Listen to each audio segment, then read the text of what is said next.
What if I told you the very first computer bug in history wasn't bad code, it was a real living moth? Yes, a moth, stuck inside a massive machine, and it stopped the whole thing from working. This actually happened in 1947, and it's why we still say debug when fixing problems today. Stay with me, this story is surprising, true, and full of interesting details. Let's go back to September 9th, 1947. World War II had ended 2 years earlier. The United States Navy still needed fast calculations for things like bomb paths and gun ranges, so they paid for a huge new machine at Harvard University. It was called the Harvard Mark II, also known as the Aiken Relay Calculator. This machine was enormous, about 50 feet long, longer than a school bus.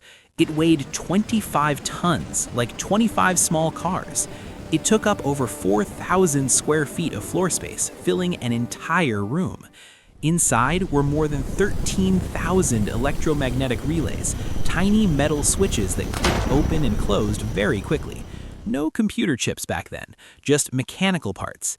It could add numbers in 0.125 seconds, multiply in 0.750 seconds. That was very fast for the time. It even had built-in hardware for harder math, logarithms, square roots, exponentials, and some trigonometry functions. Those took 5 to 12 seconds each, still much quicker than doing them by hand.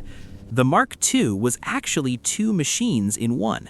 It had left and right halves that could run the same calculations separately to check for mistakes. This early error checking helped catch problems automatically. One afternoon, right at 3:45 p.m., the Mark II started giving wrong answers. It kept stopping. The team, engineers and mathematicians, began searching. They opened panels one by one, checked relays, looked for anything wrong. Even with the two halves checking each other, they still had to hunt manually. Finally, they reached relay number 70, panel F. There it was, a large moth, trapped between the metal contact points. The relay's fast switching had crushed it. The dead moth shorted the circuit, like jamming a tiny object into a switch. The team used tweezers to remove it.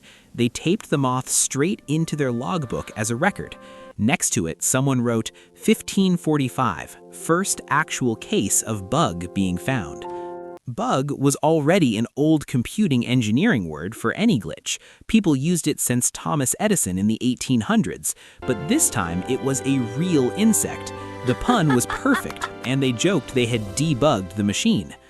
Grace Hopper was part of the team that day. She was a mathematician, Navy lieutenant, and one of the smartest people working on these early computers. She didn't find or tape the moth herself. The logbook handwriting doesn't match hers, and the book likely belonged to another engineer. But Grace loved the story. She told it in lectures for many years. She showed photos of the logbook page. Her clear, engaging style helped spread the words bug and debug everywhere in computing. Grace also had a great way to explain computer speed. She would hold up a short piece of wire, about 1 foot long, and say, "This is a nanosecond. It's how far electricity travels in 1/1000th of a second." It helped people understand how even tiny problems like a moth could cause big delays in fast machines. The moth page is preserved today at the Smithsonian Museum in Washington. The insect is still taped there under clear tape. It's one of the most famous items in computer history.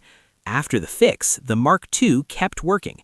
It was shipped to a Navy base in Dahlgren, Virginia in March 1948. It ran important calculations for several more years. Grace went on to bigger achievements. She helped create early tools to turn human instructions into machine code. She worked on COBOL, a programming language still used in many businesses. She rose to Rear Admiral in the Navy. A warship is named after her. So next time your phone app crashes or your code won't run and you're debugging, think of that moth from September 9th, 1947. Even the biggest machines can be stopped by something small. What's the strangest bug you've ever dealt with? Share in the comments. I read them all. If this story surprised you, hit like, subscribe for more clear, true history videos. Turn on the bell. Thanks for watching. See you next time.